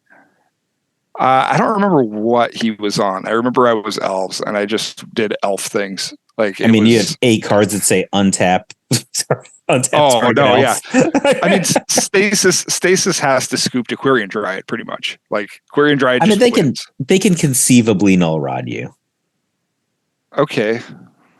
Sure. I'm not saying it's a great answer. I'm saying they can conceivably do it. Attack for 1. Play out another 1/1. Attack for 1. I think that I don't like Stasis. I mean, I played Stasis in my PSS, but again, I didn't play real decks. You didn't play Stasis. It's not a real deck. Okay, no. We don't have to talk about this. Your take on Stasis was not a real deck. I literally and you know it. I made that deck in the back room of a cabaret the night before the decks lists were due. We've never talked about cabaret or burlesque at all. That's so funny. Like, oh man! So Flint visited me in New York. Well, he was staying with David Tao actually, but he's like, I'm going to come out a night early and do New York things. Sure. Easy. So you want to hang out or whatever. I'm not saying it's David's such and such night, so I'll just get a hotel. So I was just like, oh man, Flint's like my cool friend. I need to. So like I got us on the list at like one of these like Brooklyn warehouse parties that you just see on TV, and like we just cut in front of all the millennials, and I'm like on the list. Yeah. Espel PhD over here, right? And I said, and he's like, "Oh, what should I wear?" And I'm like, "Party clothes." And he's like, "What are you talking about?" So we're just like, party clothes. We went out for Pete. You're gonna wear a V-neck. Don't lie to anybody and tell us that you're not gonna wear a V-neck. We went out for pizza. We got like ice cream or whatever. We got to this club, and I'm like, "Hold on a second," and I just like pulled all my party clothes out of my pockets and transformed myself at the coat check. Oh my gosh. No, so we should some other time, not on the pod. Not on this family friendly podcast. I am old and boring now. But yeah. Where were we before that? When we were not talking about we were talking about Will, I think. Oh, we were just talking about I had never gotten a chance to play him at one of the Misty tournaments. Like he had won 2 of them, and it had never lined up where we got to play his. He was always playing Burn or Stasis, and I always felt like I was really lined up well. And I always got paired against Adrian and Sam, which is not as well. Isn't Adrian also always on Stasis? Yeah, but he's got a really interesting take on Stasis. I actually really like his Stasis deck a lot. You should play that one next time. He doesn't have a Black Vice. His is better than yours. That's not hard. Right. He's not playing Glaciers for one. Remember when I had the match locked up and I Factor Fictioned into I remember the only time you actually got the only time you actually played Stasis in the PSS. I could have literally just taken the 7th counter spell and I could not lose. But I'm like, 6 counter spells must be enough. Thawing Glaciers. Nope, 7 must counter spells. I got what I deserved. Yeah, in a matter of 2 turns. 7 must counter spells in a matter of 2 turns. I got what I deserved. Never again. If I were to PSS right now, I think I'd play like 12-12, Fluctuator, and like and another fragile combo deck, so that they have to just take your fragile combo deck and you get to ban their interaction. No, I would just take 3 decks that always like have really, really good matchups against the red deck. Really is what I'm thinking. Like 12-12. No. You don't. So, well, okay. So maybe now it's harder to game the PSS now. I think I broke the PSS format when it was a banned thing. I loved your lineup that year. The lineup was perfect until I outgamed myself playing against. I tried to get really cute playing against Rich, and I tried to get really cute playing against Tom. And I said against Rich, I said if he bans the wrong thing, I just get a free win here if I pick this deck. And he banned the right thing, of course, because he's Rich and he always plays it right. But he told me when we were chatting that he's like, I haven't put any thought into it because he's Rich and he knew I was a bug on his windshield. He's like, I haven't put any thought into it. I'm like, ooh, if you haven't put any thought into it, maybe I can game this the right way. So maybe he tricked you. Yeah, exactly. He out-leveled me by a good margin. But then against Tom, I did not think he was going to fear zombies the way that he did. He should have, but he gave me... if I'd have known he was going to do that, I would have banned Dreadnought, and I just would have rode Sly for the win. But he respected zombies in a way that not a lot of other players had in that tournament. And I had ridden zombies to a lot of success against people that didn't respect it. When I think it was one of the better decks to play in the PSS. Both people who have played zombies in the PSS have won the PSS. But you didn't win that year. You won not that year. Right, yeah. So I hate the current format. I think it's less skill intensive. I think it's less. Hate is the wrong word, but I think it's less. I'm always going to watch the PSS. Yeah, same. I love the PSS. I'm always going to say yes every time they ask me to do it because it's the best pre-modern content period. It was so cool to see Lanny take it down last year. I would have really enjoyed seeing Fran in it last year. I hope that he gets to do it next year. I hope that his schedule frees up and lets him do it. But man, it's so fun to watch. It's always so fun to watch. They get the best players too, aside from that one chump that's been in 3 of them. Well, I mean, you're talking to someone who literally finished dead last in the PSS by a mile, right? Like second to last was like 3 more wins. Oh, I'm so glad we brought this up. We can't go a single podcast without making you remember that. That's show. All right. It was an honor just to be asked. No, it was super cool. But I think like I love like the concept of banning. I think it's like just really. I think that like constructing your trio and then banning is like one of the inherent like great elements of the PSS. And then just like instead of like, oh, you had to play all 3 of your decks, like then like the deck choices you make can just be so much less creative, right? Like I just wouldn't pick Fluctuator if I had to play Fluctuator 1 out of every 3 weeks, right? Like it's just and versus I would love to have Fluctuator in my arsenal. Oh yeah, if you're in a banning situation, so many people just have to ban Fluctuator. Yeah, they can't beat it. It was my most banned deck in the PSS, which let me play the red deck repeatedly and let me play zombies repeatedly. Like, zombies is really good. I love your lineup that year. It's great. Yeah. No, that worked out. Rich. I also had a great lineup that year. I thought Yes. this past year, whose lineups did I like? No one. Lanny's lineup was just like 3 meme decks, right? Like, and he won. It's like meme. Well, you were really high on Will's deck, but I don't think or his lineup, but I don't think you really looked at his red deck was list quite poor. Of his decks. It was very poor. Yeah. I think he understands that now. His lands were bad in that deck. And he never, given the way it shook out, he was always afraid to play Fluctuator. And that really screwed him. I like Mike Arnold's deck list from like the philosophical, like sort of, I'm going to play a 62 card deck. You know, that's cool. I liked his philosophy. I didn't actually like the content of any of his decks. Well, I liked the philosophy of his decks because they were all going for a similar theme. So there are a lot of decks in the format that are going to struggle against a mid-range deck. Combo decks, he was going to take out combo decks left and right.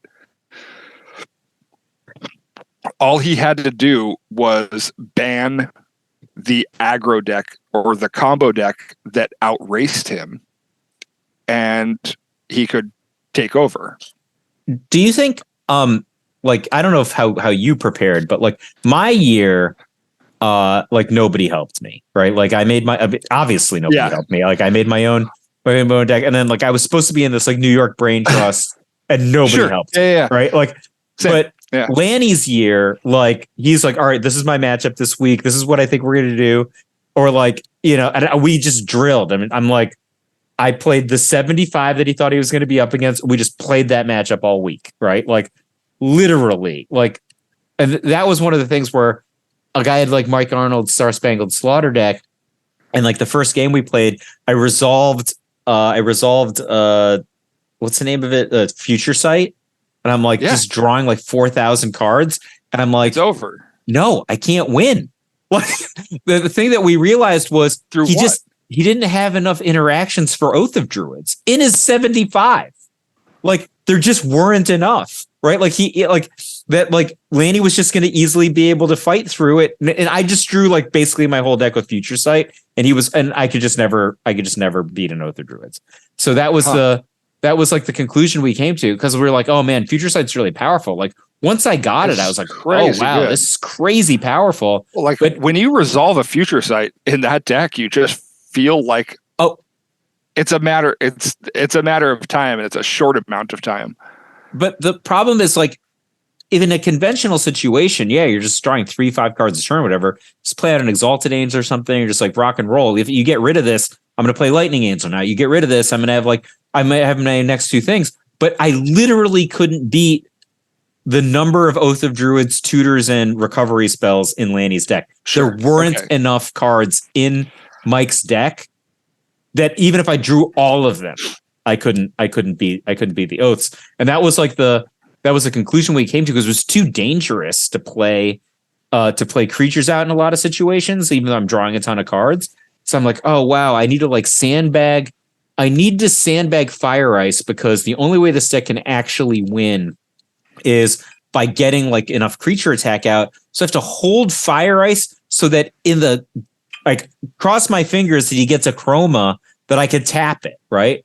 Because that's my only out, right? I have to try tapping a chromas, and like it was a mess. But it was also super interesting, because intuitively you'd think like, oh, I landed Future Sight, I'm going to crush him, right? But that's not how it shook out. So, but I think I won the first game in the set in a game 1 where I just I was like Mother of Rune's Exalted Angel, and I just attacked him with it a bunch. Feels good, yeah. Yeah. So, but that's an example. The funny thing was, I played Jared's Goblins deck, and I beat Lanny really bad with his Replenish deck, and he was able to beat Jared in the same matchup. And I'm like, this matchup's horrible for you, right? Like we tested it a ton, it was horrible, but he just he got like turn 2 like double Goblin's accelerator, you know. We just got him, and he's just like, just got to get one of the next. I think honestly, I'm super, super, super high on Goblins right now. Like I can't play enough of that deck. It's so good, but does it beat It's so good. caffeinated 12-12 deck? That's my No, it totally got destroyed. So okay, in the Super Gauntlet, I had goblins. That was my first pick, was goblins, and my 6th or 7th pick was Psychotog. Yeah. And we get into the round of the Sweet 16 or whatever, and I've got 3 decks in the Sweet 16. Is that the maximum number of decks you can have in the Sweet 16? No, I could have had more. I lost half my decks in the first round because I ended up with Groatog versus Pyrostatic Oath. It's just auto lose. And then I felt like I had this really cool take on tricks that just got blown out by Jeff's Reanimator doing Reanimator things. Like, all right, first turn of Chroma, pass turn. First turn of Chroma attack, pass turn. That sounds like a great deck. Right. We should play that. Yeah, it's real good. Yeah, no, it repeatedly, like, he had a mold to. I think I pulled one game in that one, but the other ones were just like a Chroma win. But I had an answer for his shenanigans on the next turn every game. But I lost a chunk of my decks in round 1, and then Psychotog had to go through my Goblins deck and then my Fish deck, my Fish and Chips deck, back to back. So I had to eliminate 2 of my own decks. Oh, that's with Psychotog. But Mike Arnold played those for me because he plays Goblins very well and Fish. So he played both of those games or both of those matches, and we had a great match. Both. There's so much interaction and there's so much shenanigans that Fish can do to stop a Dreadnought. But I mean, with the black sideboard cards, okay, I've got spot removal, I've got engineered plague. All I have to do is stop your Dreadnought, and I've got all this permission and all this removal and everything. And the first thing I thought to myself when I saw your deck list was I would have to add the 4th engineered plague, because I feel like I did. I just want to draw it. In Milwaukee, I added the 4th. I went down on 1 Tormod's Crypt and went up to 4 engineered. Yeah, I just don't even like Tormod's Crypt. Just don't play it.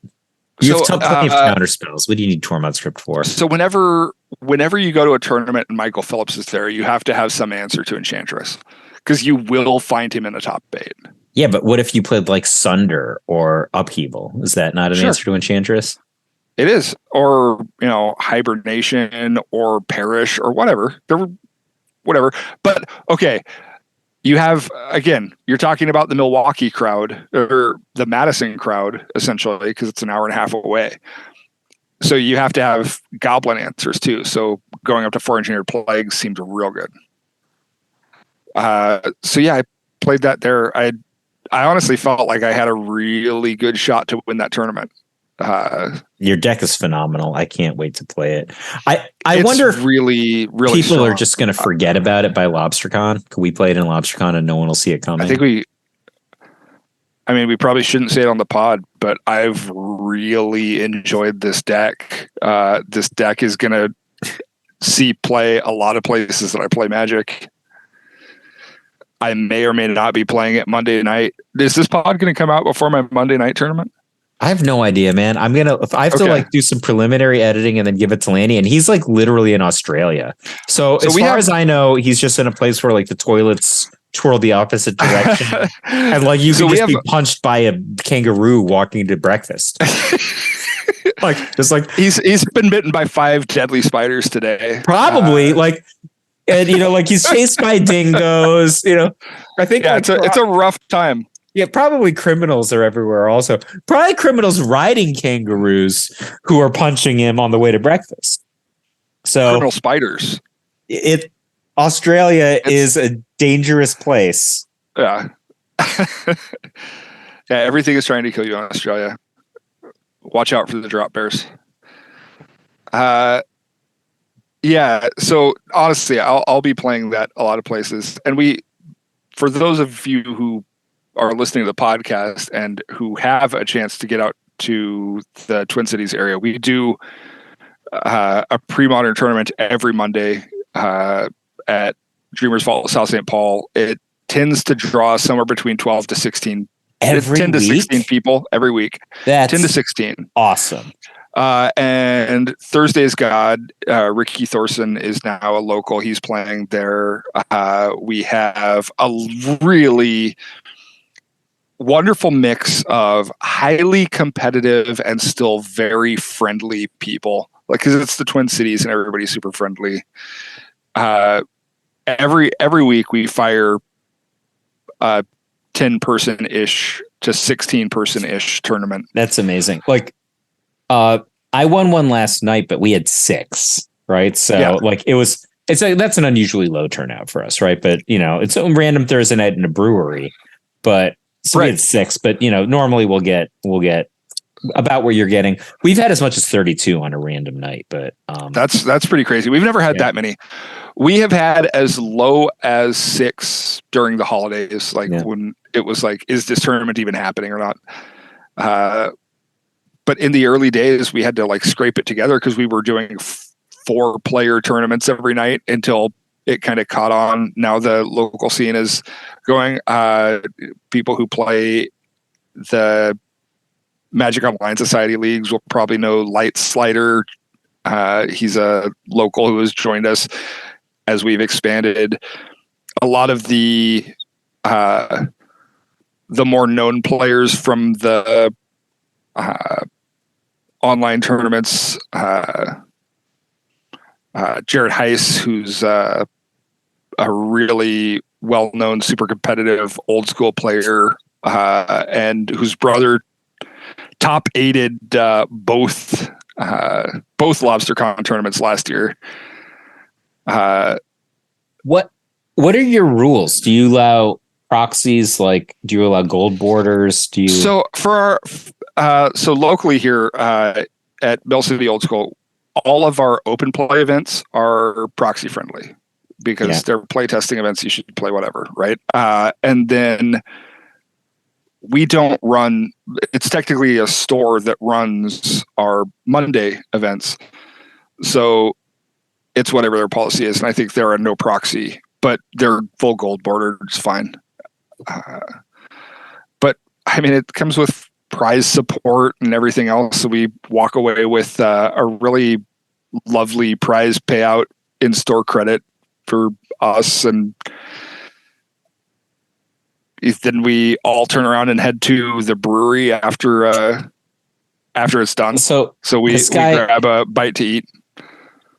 This guy, Sonny, who's just joined our community in full force end of last year. He's actually he like co-owns a brewery and super rad. So they got 32 for an old school event at the brewery. So we played at the brewery last night, and the next $1,000 tournament's at the brewery. It's really. So I told him, like, they've got comedy on Wednesdays. They've got other events. I'm just like, awesome. Like we would just come, right? You're just like, just put it in the Discord, we're having a comedy event, on Wednesdays. Like, and then when we play Premodern after comedy, I'm like, no, people will just support your business. We just will come. Like, people will come, like, they'll have a drink, they'll bring their girlfriend, like, they'll laugh at some comics and then they'll go home, right? Like, Premodern another night, we have other interests, right? Like, no, everybody loves a good night out. And that's honestly, that's the best thing about our local meetups here is that we're all, adults who enjoy having a night out, and every single person in Mill City Old School is the type of person that you want to sit across the table from and chat, whether you have magic cards in front of you or not. And we have a blast. So it's been super cool, and finding new people to add to that community has been awesome. Having Ricky join us now is super awesome. Super fun to play. Well, sounds awesome. Yeah.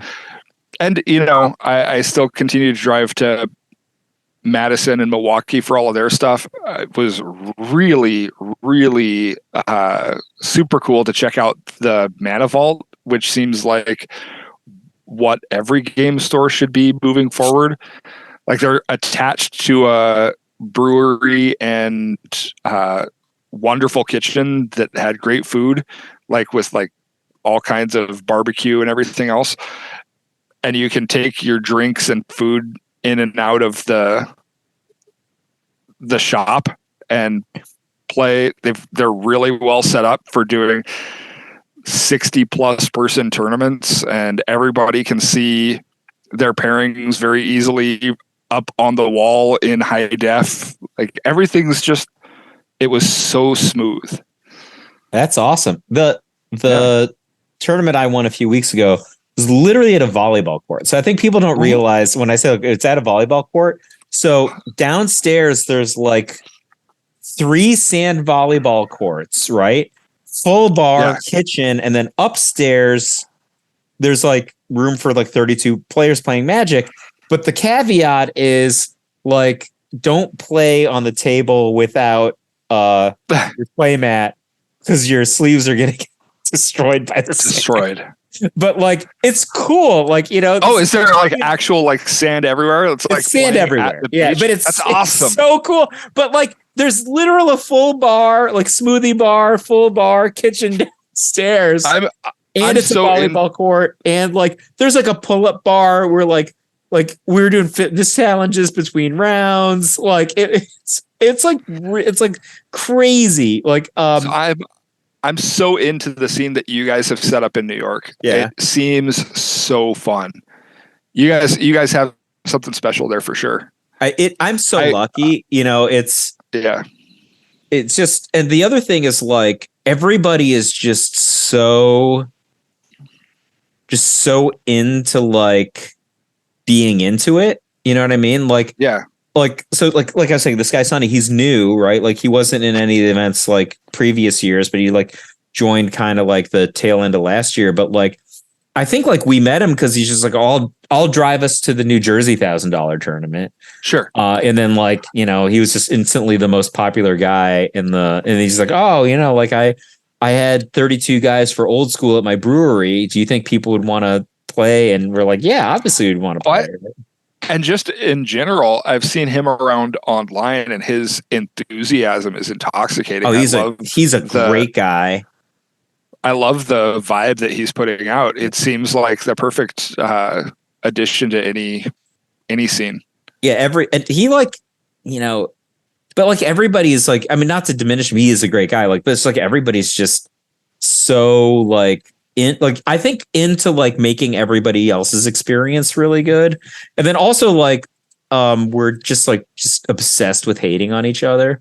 Like I literally will like bring a second deck in case Eddie the intern is my first round opponent. So I'll play a different deck as Eddie the intern.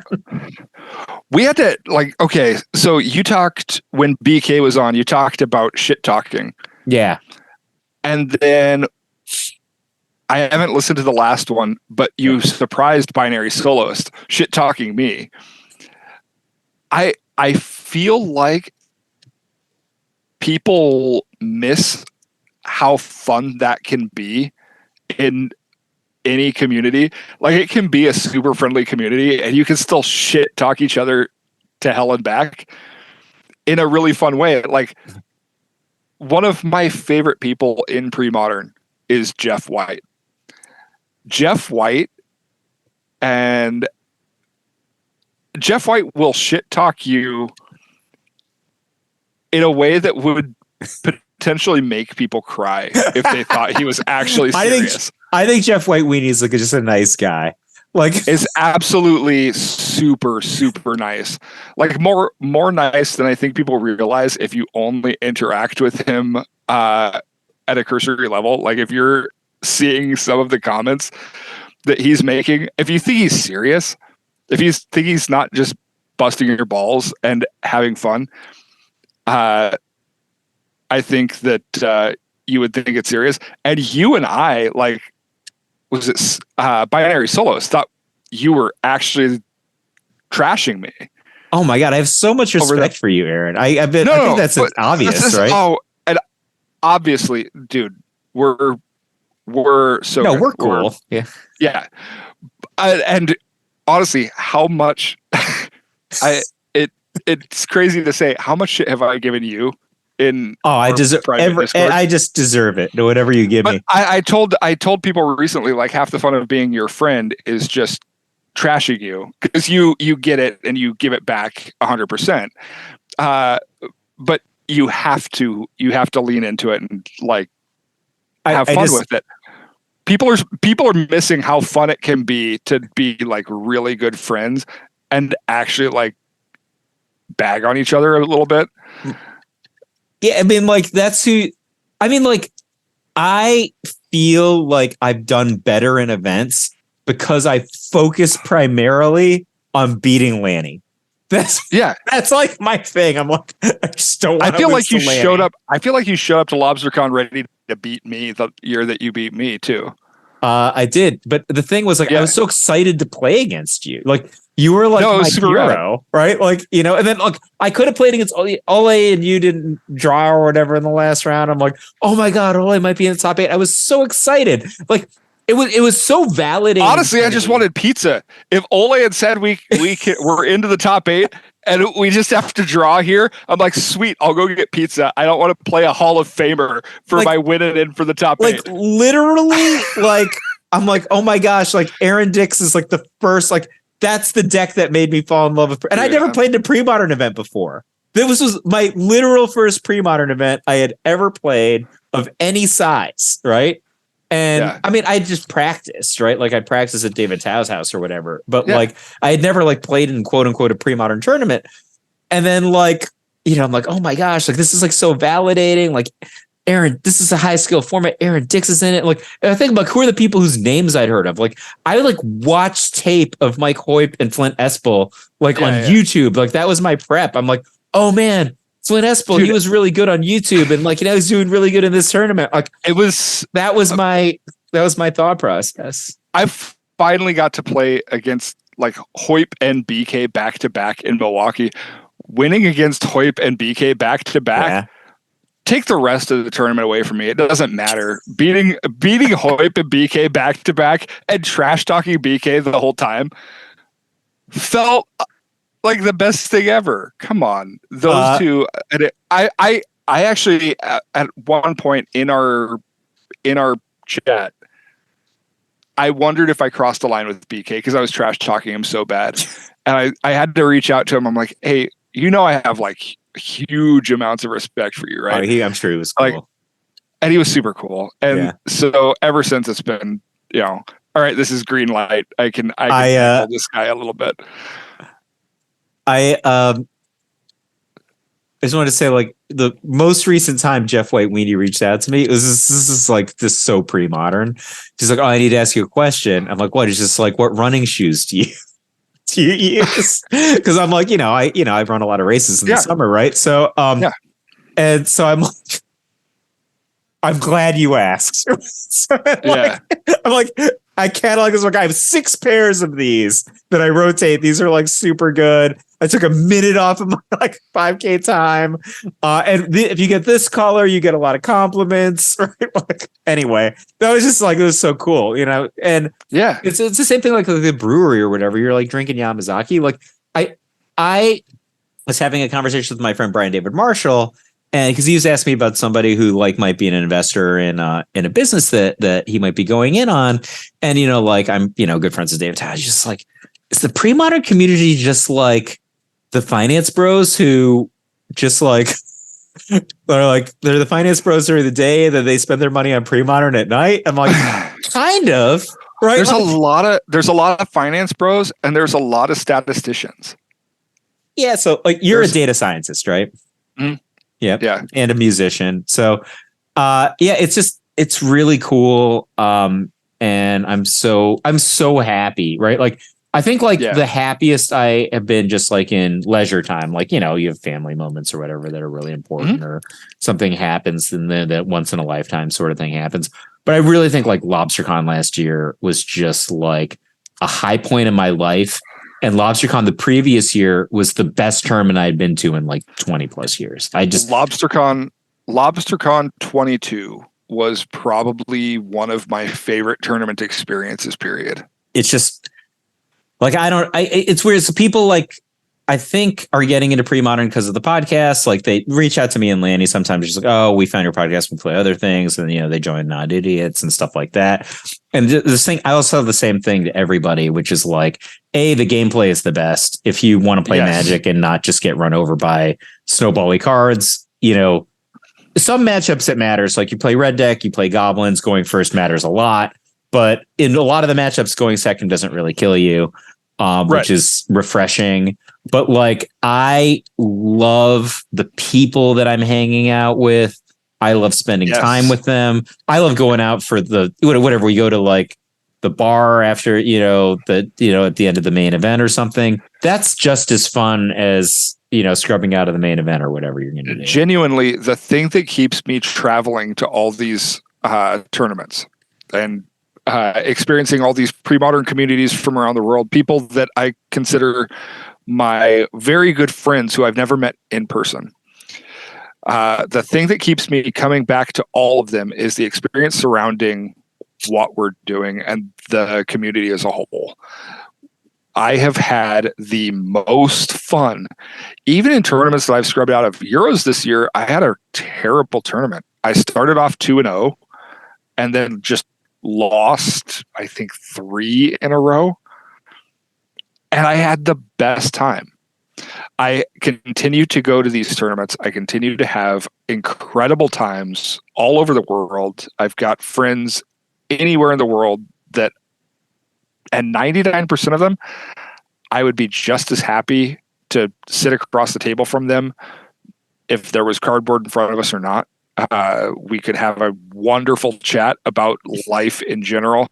I've chatted about work stuff. I've chatted about life stuff. We've talked about real world. We all knew each other. This community really took off during the pandemic. Yeah. And everybody was going through some shit, right? And everybody got together and had something where we were meeting up face to face, playing cards, even if it was over a webcam. This was our social outing for the week, right? Everybody vibed. Everybody was cool to each other. Everybody shared things together, and it was great. And these are friendships that I could not live without.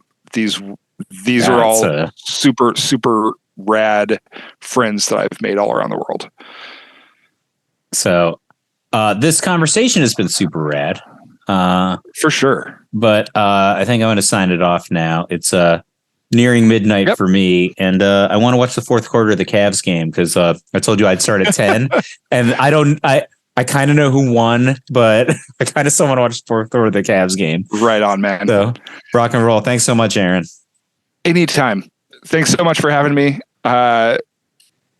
Look forward to playing against you in the future. I will make it out to New York very soon. Thanks for making all my favorite decks in Premodern. Bye-bye. Right on, man. Have a good one. Later.